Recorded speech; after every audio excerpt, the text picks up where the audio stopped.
দেখে নেব নেক্সট 72 ঘন্টায় এঞ্জেল আপনাদের জন্য কি মেসেজ আনতে চলেছে। ভিডিওটি দেখার সময় প্লিজ আপনারা কিন্তু পজিটিভ থাকবেন।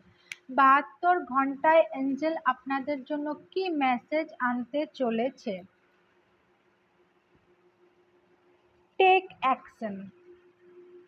যদি কোনো কাজ আপনারা ডিলে করছিলেন বা কোনো কেয়ার করছিলেন না, কোনো অ্যাকশন নিচ্ছিলেন না, এঞ্জেল কিন্তু আপনাদের অ্যাকশন নিতে বলছে।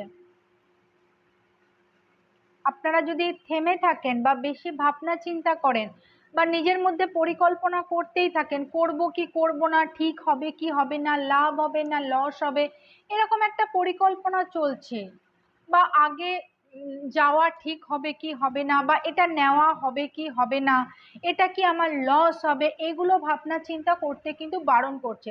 কারণ এই ভাবনা চিন্তাগুলো কিন্তু আপনারা অনেক দিন ধরে করছেন, কোনো অ্যাকশন নিচ্ছিলেন না, ব্যাপারটা পুরো ডিলে হচ্ছে। এটা কিন্তু আপনার জন্য ভালো হবে না। নেক্সট আপনি যদি অ্যাকশন না নেন না, তাহলে কিন্তু কাজটা থেমে যাবে এবং আপনার যে পরিকল্পনা বা যে মনের স্বপ্নটা ছিল যে আমি এটা করব, সেটা কিন্তু পরে গিয়ে কিন্তু আপনি পজিটিভ রেজাল্ট পাবেন না। তাই এখানে আপনাকে এঞ্জেল কিন্তু অ্যাকশন নিতে বলছে। আপনি যদি অ্যাকশন নেন তাহলে কিন্তু রেজাল্ট বা আউটকাম দুটোই কিন্তু আপনার ভালো আসবে।